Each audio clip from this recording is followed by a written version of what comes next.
Gary asked me if he wanted to go for him to go get the music stand in the auditorium. I told him, no, this little one that's just my size would do me just fine. So, someone made this and thought of me. And Naomi said, no, this is for the little boys, but I'll forgive him for it. All right, so for those who are joining us on Facebook Live right now, I know you heard everything that was going on. The camera was focused toward this way, and they saw nothing. So nothing's wrong, and we're trying something new. So we appreciate your presence as well. And for everyone that's here, thank you so much. We had several comments about. I know it's hard to hear, especially not everyone's as loud as Gary and I, and I know sometimes it's difficult to hear people. And so we're going to try this out. Give me some feedback if you like it, if you hate it. And if it doesn't work out, we can try something else. We'll try something until we get something that's going to work really well for this discussion that we're having here. And so this is, if you were with us this morning, even if you weren't, we are in a series that Gary has entitled Whatever. And he talked about how this idea of whatever, this modern vernacular, I guess maybe a couple of decades ago, but this vernacular, as things change, this word whatever kind of has taken on the meaning that I don't care, or you do you, I'll do me, and that's not important to me, these kind of things. But in the Christian sense, if we tie it into the way we see it in the Bible, whatever means the opposite of that. Whatever means, it's not just casual language, it's a comprehensive command. And so whatever we say as Christians, it carries weight. It means something. It has a direction. It has consequences. And so Gary went on to talk about, and I'm so glad they did. A lot of times he had a brother ask him, well, why don't you preach any gospel sermons? And what you meant was, why don't you solidify and reiterate the things that we already know and those basics of Christians? And there is, I don't know the passage off the top of my head. I'm sure some of you do. But the Bible talks about that we aren't supposed to just stay on the first principles. But we are to move on from those things. And we're expected to grow. A lot of those things are so important. They're foundational. But if we stay with the foundation, we'll never build a house. And so we're not just talking about whatever in belief and doctrine or even just in attendance. But it's whatever, like Colossians tells us. Colossians 3:17 says, whatever you do in word or deed, do all in the name of the Lord. And the name of the Lord means by his authority. And so later on in other places in the Bible it says, when you work as you are working for the Lord. And so these things are key to this idea of the whatever series. And yet last week we talked about whatever we do. And this week we're on whatever we say, because words mean things. It's so important to realize this, that the Bible talks about this from the beginning to the end. From the beginning, God spoke everything into existence. God from time to time would change the names of his followers because they had meaning. That words mean things. And in the Bible, we see that Jesus does not mince words, nor does his disciples. In James, we see that uncontrolled speech equates to useless religion. If you keep reading in the 3rd chapter, one of my favorite chapters, the entire book is one of my favorite books of the New Testament, but we see that the tongue is likened to a spark. A little fire. We know, we've all heard stories, or we've been eyewitnesses of someone playing with matches or playing with fire, and it gets out of control, and what happens? It can burn a whole forest down, a whole neighborhood, and these are oftentimes what happens in those fires in California. Someone's messing around, doing something they ought not to do, and then hundreds of people are out of houses because of this. We see the damage that these things do, and James likens it to this, that this small member can have massive destruction. Proverbs says, life and death is carried by the tongue. So speak life. Speak life. And so the words don't just express what is inside us. They steer us, and they steer others in a certain path, in a certain direction, is what Gary was talking about here. And then we see that words reveal the heart. A lot of times we'll say things and we won't mean it, or we'll hear people say things and that may hurt, and they'll say, oh, I was just joking. or I was just venting. I mean, things like this. And Jesus says no. Jesus says, and this is what Gary was saying this morning, that words are like a window into our heart. They show what's really inside of us. And so out of the abundance of the heart, the mouth speaks, Jesus says in Matthew 12:34. Words also shape communities. Jesus' words changed all the lives that he came across, for good or bad. The apostles' words strengthened the churches. We have Tychicus as one of the examples. Think of Barnabas. His name was changed. His nickname was Son of Encouragement, because he must have used his words very wisely. Careless words can devour a church, as Gary likened to the Tasmanian devil catastrophe, where 40% of the population were dying out because of this mouth cancer that they were spreading. And this is such a great illustration for the church and how we can devour ourselves like a cancer by our words if we're not careful. And the focus of our words is on responsibility and not perfection. James 1:9, one of my favorite verses. Be swift to hear, or be swift to hear, slow to speak, and slow to wrath. This is so important for us to remember. So important. Proverbs 17 tells us how even a fool it looks wise until he opens his mouth. And so this was something that was deeply impressed upon me as I was a young Christian, to keep my mouth shut, and even if I don't know a lot, I can still get away with things that way until I open my mouth. And Psalm 141, 3 and 4 is what Gary ended the lesson with, which was such a wonderful adaptation to a prayer. And this is asking God essentially to guard our mouths. And he used and I'm so glad he did, because I knew what this was right away when he started using these 5 rules that he used. And he actually, and you guys said that Gary's waiting for him to be able to say, I didn't say that. Well, I'm going to change that third one on there to make the acronym. I couldn't help myself. And so this is what we have on our refrigerator. Something like this. Mine is much more mangled and it has food all over it, and it's kind of wrinkled up from the kids dropping on the ground. But it says, before you speak, think. Before you speak, think. And we've had this up in our house for, 5 or 6, maybe 10 years. And I'm so glad he used this. But this is what Gary was using as rules. He used emotional, or he used encouraging instead of inspiring. But then it wouldn't go, it would be think instead of think. But thinking, I think encouraging is better than inspiring. But because inspiring can be misleading sometimes. But is it true? Is it true? Is it helpful? Is it inspiring? Is it encouraging? Are those words encouraging? Is it necessary? Is it kind? You can ask my kids. I say this at least 3 or 4 times a week to one of the kids. Was that necessary? Or was that helpful? And in pointing back to what they already know. Think before you speak. I don't even have to say that anymore. And so that's something that I encourage all of you to adapt and get a poster for that and put it in your house if you need it. But since words matter so much, God gives us a filter.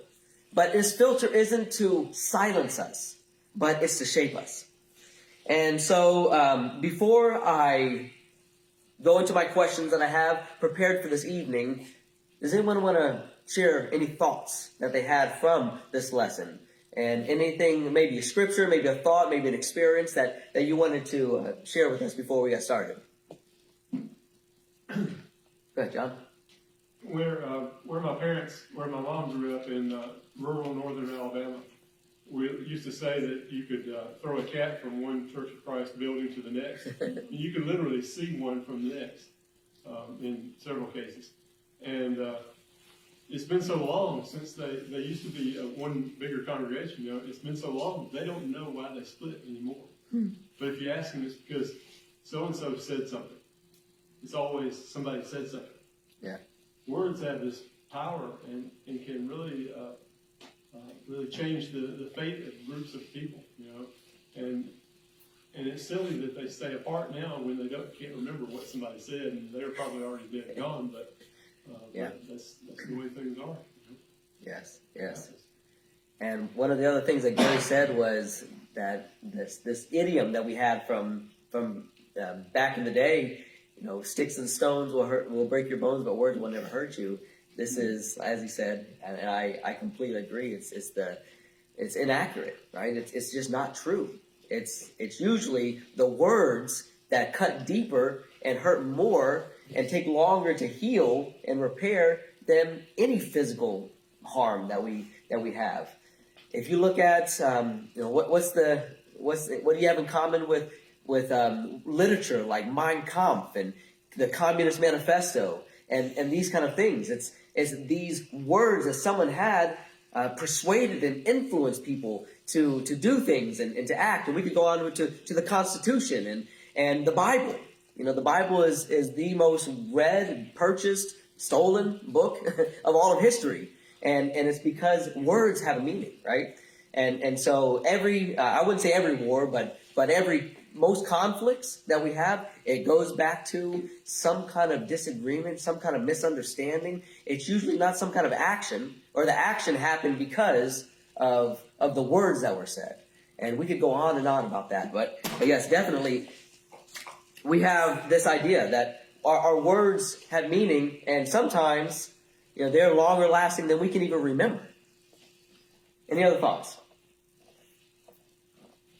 Okay, for the kids, did you have something? Well, go ahead, Max. One of my favorite movies is The Book of Eli. Okay. I don't know if anybody's ever seen that or not.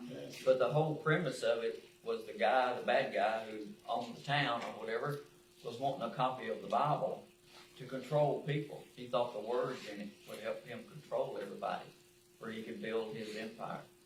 And he killed, I don't know how many people trying to get a copy of the Bible. Yeah. And spoiler alert, you haven't seen it. At the very end, he did get a copy of it, but it was in Braille. He couldn't read it. Yeah. And Eli was blind there. Yep. Yes. Very good. Very good. We underestimate often the impact that our words can have, even after years. Mm-hmm. And maybe you've forgotten what the occasion was. Yeah. I've been talking, Randolph and Dunn and I have talked about this a lot, and he's mentioned a couple of cases, but I know of some where somebody said something, and it had such a profound influence years later when they had forgotten that they even said it. Yeah. And maybe even brought someone to Christ in the case that I know of. And it's in this case it was my grandfather always inquired of my uncle, who was at one time kind of a jet setter, playboy. He worked for an airline, so he got to fly everywhere for free. He was single, and he lived like the prodigal son, kind of. But my grandfather was always asking him, "Well, do you know brother so and so? Have you met him in Tahiti or wherever you're at?" And he knew somebody everywhere. And one day, my uncle decided to, after years, well, I'm going to see if he knows somebody. And he was in Sydney, Australia. And my grandfather knew somebody who was there. And he went and looked him up. And he did indeed know him. And that kind of changed. You realized who had been praying for him all along. Yeah. And he came back to the Lord. Wow. Your things you say and prayers you utter can have influence years beyond what you think. You may have even forgotten what happened. Certainly. And that's why we have to be so careful with them, right? A lot of times we are careless with our words, and they can hurt, and we don't even realize it. And someone may not even say anything, and they can cut so deep, certainly. All right, and anybody else? Okay, for the kids, I like to always start with the kids here. What's one example of words that can make your day better, or that have made your day better? Go ahead, man. Like telling someone their clothes look pretty or something. Okay, giving them a compliment. Yeah. Compliment. All right, very good. Anybody else? Acknowledging their work, or maybe something about your style. Like if you can tell from someone that you share like a common interest, it's like, oh hey, I like blah blah blah too. Yeah. It's like, and you can sort of like build a relationship in that, and that I feel like that just makes everyone involved days better. It's just like, oh, I met this stranger and we both like this thing and we got to talk about this thing. Yeah. And that was really cool, right? I like having those. I don't get those often. So like you don't, especially in it's just like a lot of people don't do that super often. Mm-hmm. You know, they don't. I feel like a lot of people don't talk to each other as much as they talk to strangers. So when strangers do talk and have that sort of joyful interaction, it's just like that. That's a memory. That's a really long-lasting memory, I think. Yeah, very good. And it's one of those small things that you can do to make the world just this big world a little smaller, you know, by engaging and connecting with somebody that's a complete stranger. Because a lot of times that will make somebody's day because they're not expecting it usually, because we're usually either head down in our phone or we got somewhere to go where you're going from A to B and we're not really paying attention to anybody else around us. And so for someone to say, hey, you know, I noticed that, or I like that too, or something like that, it's very engaging for somebody, for sure. All right, so one more for the kids here. How can stopping for a moment help you make a better choice? Like if you're about to say something, how can stopping just for a second help you make a better choice? Yes. Because you stop and think before you say it. Yeah. You can think of numerous negative consequences that could come if you let your tongue act a little loosely. Yeah. Yeah, I don't think I can say there was any time when I just said whatever was the first thing to my mind was better than when I waited and said something later. Yes, it just goes back to what we were talking about earlier. Thinking can certainly help there. Okay, so Proverbs 18:21, we brought it up earlier, says death and life are in the power of the tongue. So as Christians, we are to speak life by this principle. So what does that look like? What does that mean to us, to speak life? How would you speak life in your day-to-day? Not finding fault. Okay. Being less judgmental. Stop finding fault. Mm-hmm. All right. On that same token, not just don't find faults, but look for things that you can, look for good things you can say. Admirable things. Yeah. Yeah. Say things that make people feel better. Yeah. Yeah.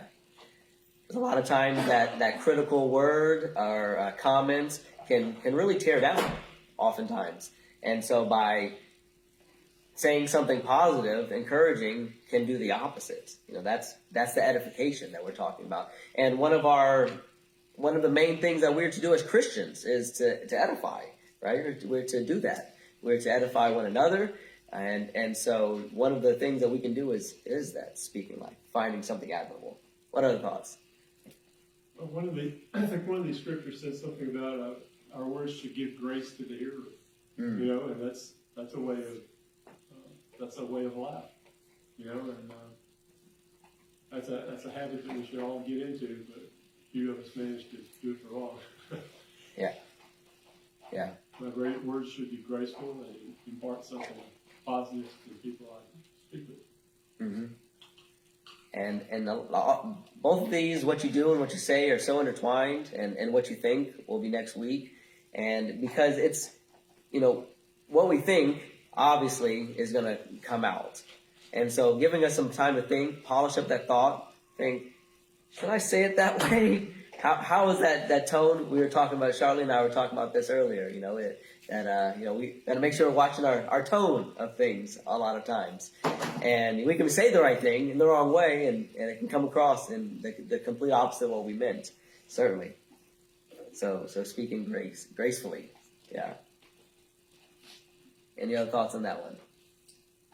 The verse itself is a double-edged sword. Okay. And I think, if you're just reading it off the cuff, you might think, it's just the positive, those who love the positive will eat the fruit. But it says, the tongue is the power of life and death, and those who love it will eat its fruit.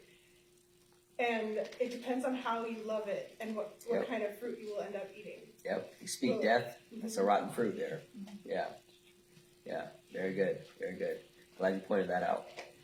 Because all of these things we're talking about, now we think we brought up last week, but you can look at things in two different ways. You know, you can look at life happening to you and kind of being a victim of life circumstances and have the result of why me, or we can look at things like, hey, this is, you know, yay, like life happens for me in the sense of, you know, this is helping me grow. This is one of the things we were talking about in our teen class today, that when you look at failure and how you rebound from failure, how you get back up, is so important, and to look at it how it's inevitable. You know, you're always going to stumble. We're always going to fail. That's part of growth. And when you look at it that way, instead of, you know, why am I derailed? You're saying, you know, yes, I'm derailed again because this means that I'm gonna be able to have a chance to get back on and be better than ever. So definitely we can look at it. You can speak life or death. It's up to us. It is a choice. And as Christians, we are highly encouraged and even commanded to choose life and to be encouraging, to be inspiring, and to speak life rather than death. Okay, so how could using the acronym like THINK help us with the words that we speak? What would it change in your own lives? Yeah, Naomi? It's a reminder. Like every time we walk through the kitchen, we'll see it, and it'll remind us to think before we speak or act. Yeah. How many times you asked me a question you already know the answer to if you would have just thought about it first? Naomi's our question asker, and so I just put the question back to her and she answers it. So how can using something like this, not this specifically, you know, we don't find this scripture in the Bible that says, you know, this, but the principles are there. So how can using something like this be helpful for our speech? It makes your speech a lot more, well, thoughtful. I mean, it's in the word think, but if you're thinking about your words, the words become less just stuff that comes out of your mouth and stuff that you're intentionally saying. Like it's in your brain, but you're actually saying it. You're the one who thinks about it and it's like, this would be a good thing to say, and says it, instead of just letting it ramble on, and you know, who knows what else comes out of there. Sure. He's right. We talk too much, you know, and we need a reminder. And, you know, if I could get away with writing it on my hand constantly, you know, I'd be doing something like that. So to speak, right? You're right. Yeah. Yeah. A lot of times our responses are reactionary. And it only goes as far as, you know, the first step. We forget about step 2, 3, and 4, and so on. And a lot of times when we think, we stop and we pause and we think, if we go through this acronym right here, right? Is it true? Is it helpful? Is it inspiring? Is it necessary? Is it kind? It's okay. What's the consequences of this? Yeah, it may be true, but is it really necessary for me to say? It's like, no. Okay, then I can start reforming my response. I'm sure you've all done it. You know, I'm sure your husbands have done that with your wives. You're about to say something, and you're like, let me retry that. So Never happened. So, never happened. Everyone except Daniel. Just because it's, you know, we use truth sometimes as True. justification for saying things that should, Sure. particularly gossip, but it's true. Yeah. Well, that doesn't matter, you know. I can tell Gary he talks too much, and it's true, but you know, he may not appreciate hearing that. Yeah.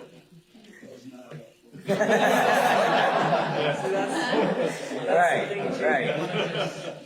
Yes. I think people form opinions about you by the way you do, act, and what you say. Yes. And so positive thinking, positive words certainly makes people form another or a Yes. better opinion of you. Yes. Very good. I'm sure you all have had that friend, or you know that person that just brain vomits, that just says whatever. They have no filter. They just say whatever comes to their mind. And it's like, it drives me crazy when I have a close relative. I won't go any farther than that, but my wife's probably snorting right now watching online. She knows exactly what I'm talking about. But we have those people, right? It's like all you have to do is just slow down for a second and just think about the consequences of what's about to come out of your mouth. Certainly.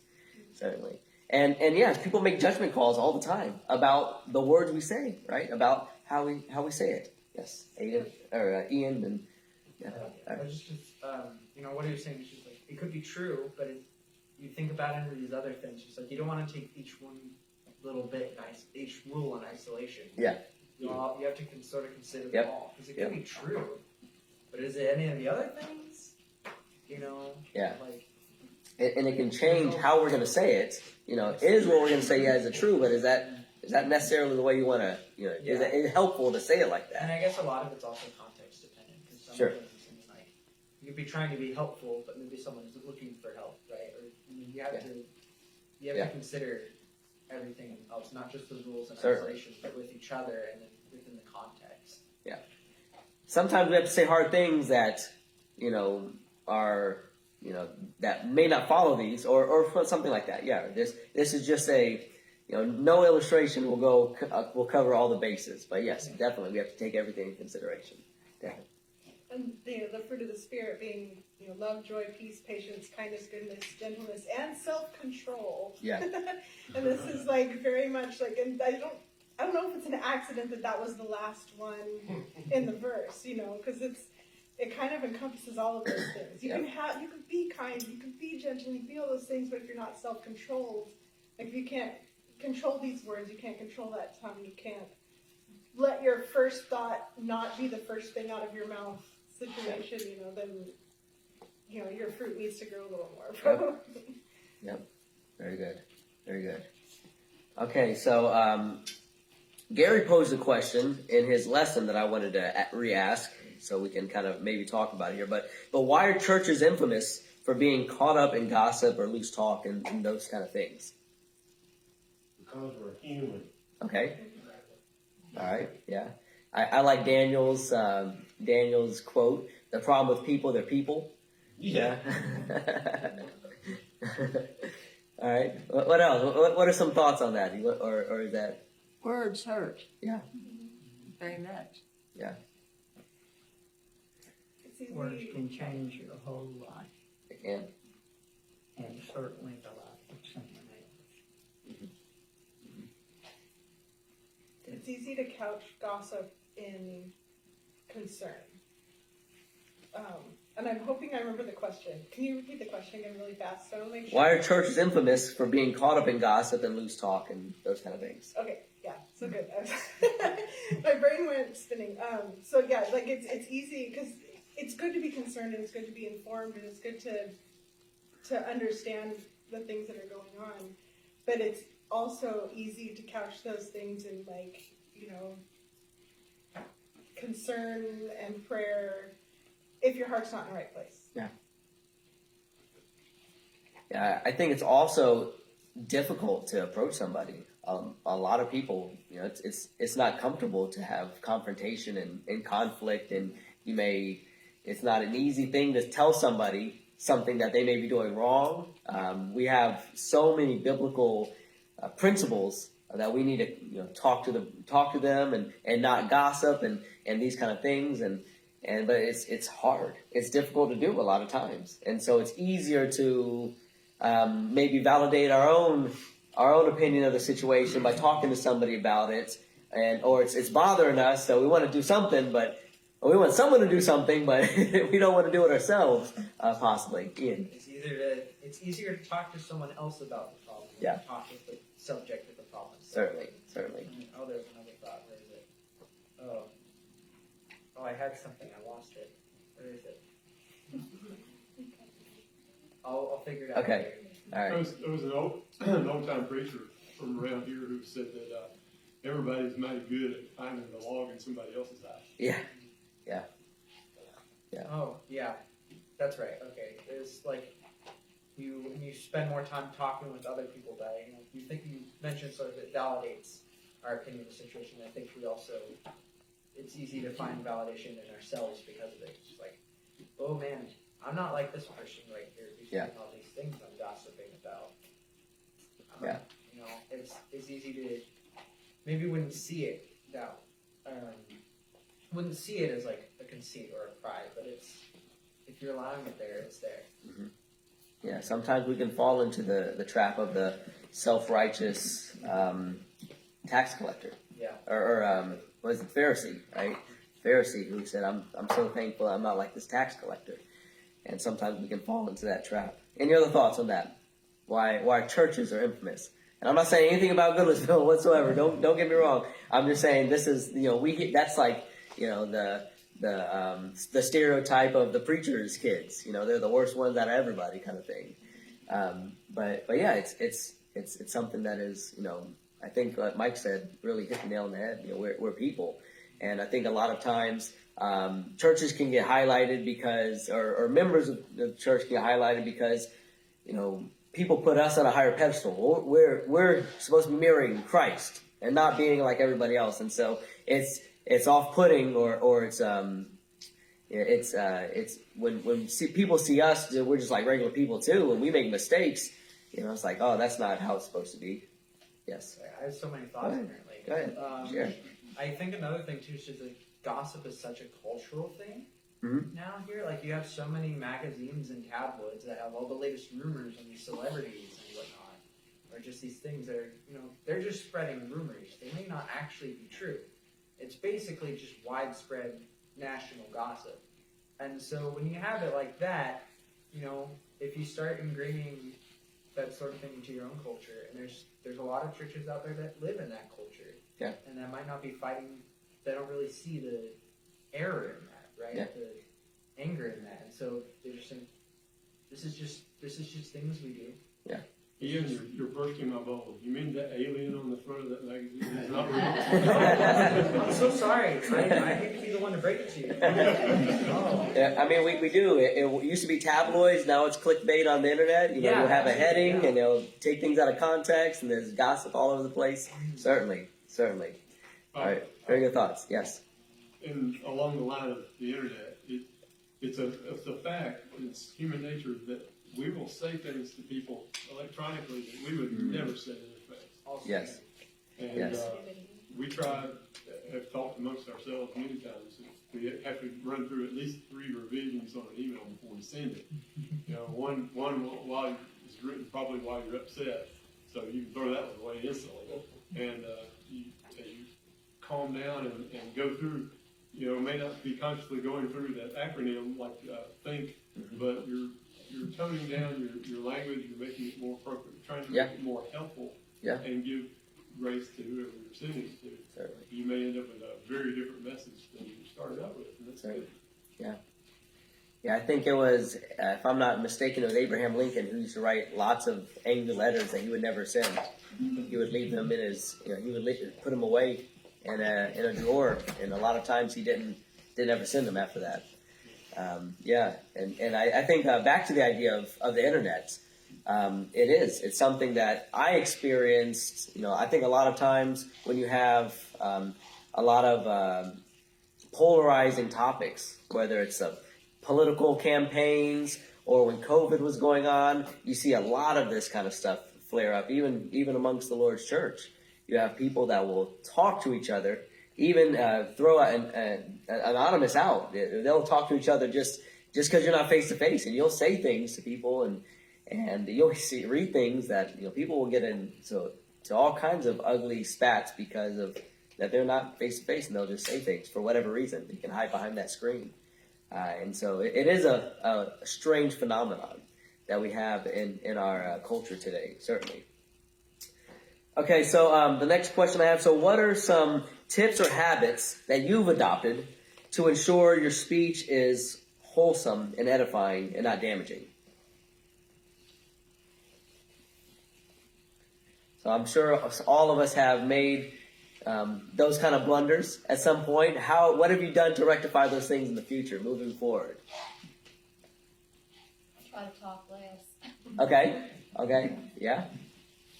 Redirect the conversation. So Willie said she tries to talk less, and then Charlene said redirect the conversation.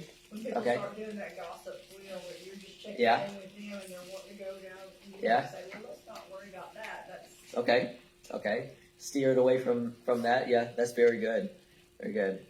What else? If it's something written, you need somebody you trust that you can bounce it off of, and maybe help you edit.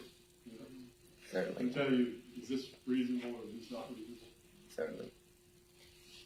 Yes, very good. For me, seek first, understand, then be understood.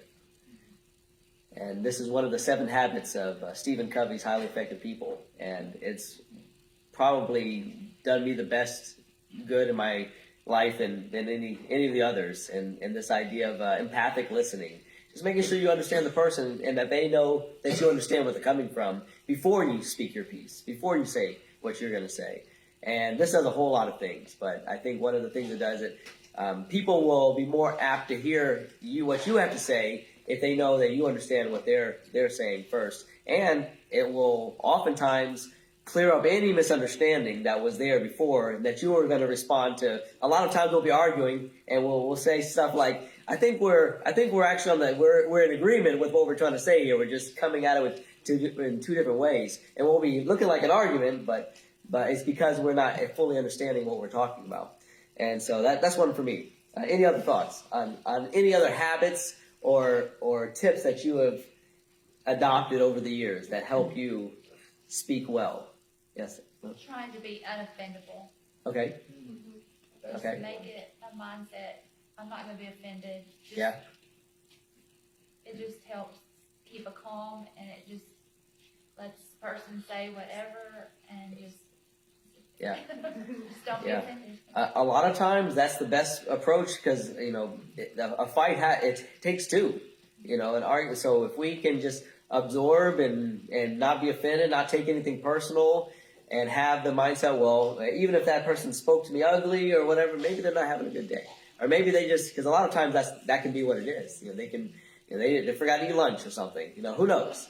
And so to be unoffendable, I like that. I like that a lot. Or hangry. Hangry, yeah, yep. You get hangry, you can be liable to say anything, right? Any other thoughts? Okay, I'm sure you may have heard that words are like arrows. Who's heard that? Words are like arrows. What do you think this means, and why do you think it's true? Once you cut it loose, you can't call it back. Yep. Okay. So yes, if you just imagine the arrow, as soon as you let it go, as soon as those words leave your mouth, you can't call them back, right? And so what's the lesson that we learn from sayings like this?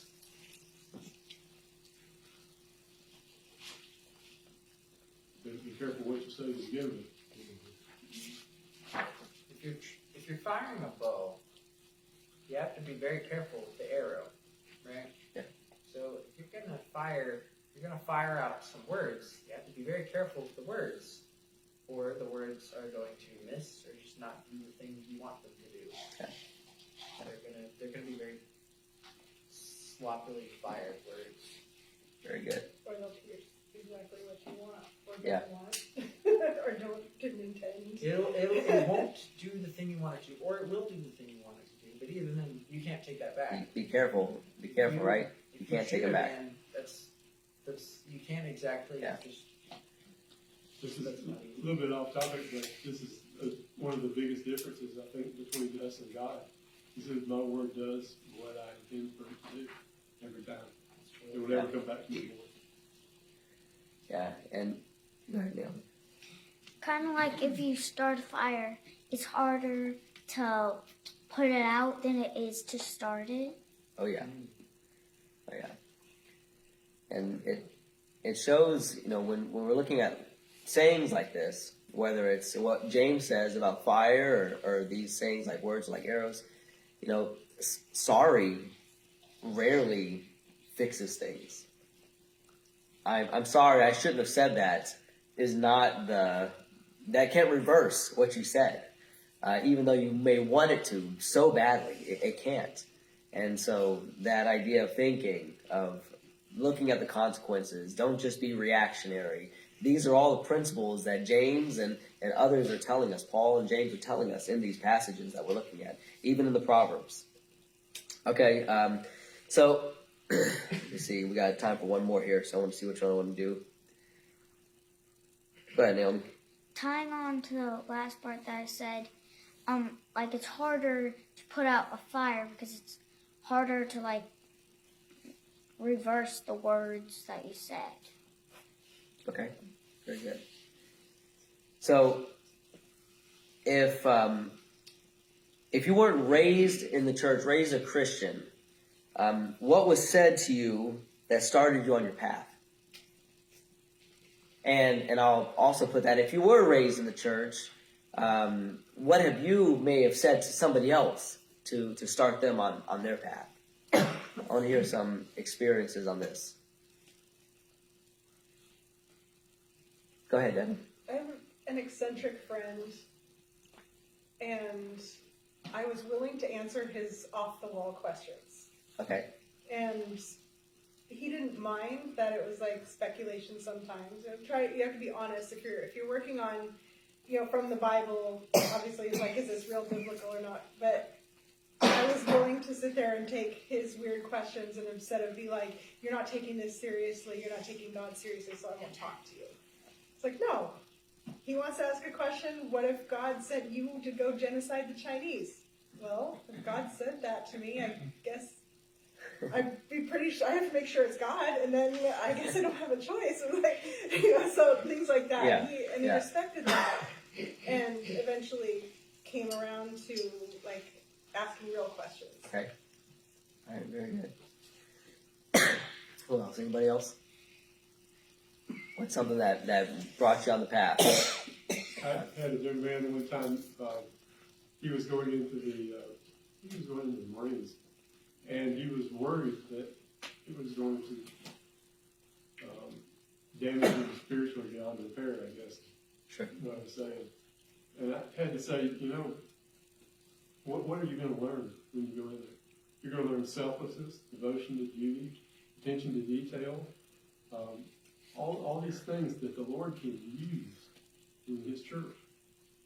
You go, and you learn those things. Yeah. And you bring a little of the Lord with you into wherever you are. Yeah. And I'm sure that helped him because you can get lost in the military. Certainly. It's not the best environment and if you just go in without any kind of framing for a Christian a lot of times. And so it's, going in thinking, okay, well, I'm going in to get these skills so that I can use them in the kingdom is getting the best of both worlds there. Very good. Anybody else?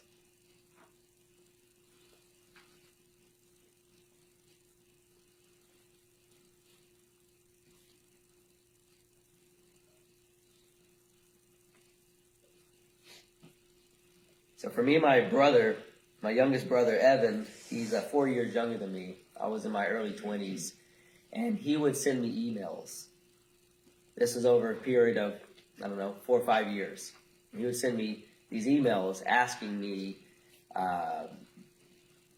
questions about where I think I would end up and where, what I thought about God and just these pointed questions that I had never really thought of. I was very, I was a cynic of the Bible, and I didn't have any bearing, any evidence of any way. I just, I just had all the usual excuses. And so he would probe those things, and then he would send back very thoughtful responses and evidences and proofs and all those kind of things. And because of those conversations, it was the apologetics stuff that really got me, that piqued my interest to get to the point where I was going to take reading the Bible seriously. And if it wasn't for those series of emails, I wouldn't be here today. Not in this capacity. So as we can clearly see, and I believe everybody's in agreement, that words have meaning. And God wants us as Christians to use our words just like any other gift. To build up, to glorify Him, and to further the borders of the kingdom. It is one of our main jobs as Christians to evangelize and edify. Those are the things that we should be doing every day. And we don't have to go out to Honduras or Hawaii or Mexico to evangelize. We can do that right here every day. And we can use our words to do it. How are your words affecting the people that you see on a day-to-day basis? It is so important that we consider these things, because otherwise we can fall into the traps that Satan is setting for us. The traps of loose tongues, of gossiping, of just fitting in with everybody else. The traps that Peter fell into when he denied Jesus. But if we're thinking about what the Lord wants for his church and what the Lord wants for us, he's putting people in our lives constantly. And we are impressing on them, as Shirley said, good or bad. We are impressing on them. We are maybe the only sermon that anybody will ever hear in their lives. And so for us, Somebody had their hand up. did somebody have their hand up? Okay. So as we close this, and thank you for pointing that out. I have a large blind spot. I don't always see my peripheral. But as we're closing this out, this idea of us, we have a mission. Our mission is to use our gifts and our abilities. What we do, what we say, how we do and how we say matters. And everything rides on it. Whether the church flourishes right now or collapse, we know ultimately God's church is going to prevail. And God's word will not return to him void. But depending on us, we can affect now, maybe a few, maybe dozens, maybe hundreds. And in our whole lifetime and our legacy and our generations, we can affect many, many more than that. And so as we close out this evening, I just wanted to leave this thought that words do have meaning. And that we need to be careful with the words we use. And just like with energy, whether it's electricity or fire, we don't play with fire because we know how dangerous it can be. Or if we play with it with in the right constraints, right? We understand what it can do and how much it can damage. But it can also cook a really good meal. It can also warm you and keep you alive. It depends on what we do with it. And so if there is anyone here that needs prayers, that hasn't been using their, not necessarily using to destroy and break down, but maybe you just need some encouragement. Maybe you need us to use our speech to encourage you. Whatever the need is, please don't go home tonight without talking to somebody. We're all friends here. We're all family. And this is what we're here for, to build each other up, not with just our words, with our actions as well. And so if there is anyone here that has a need, please come forward while we stand and sing the invitation song.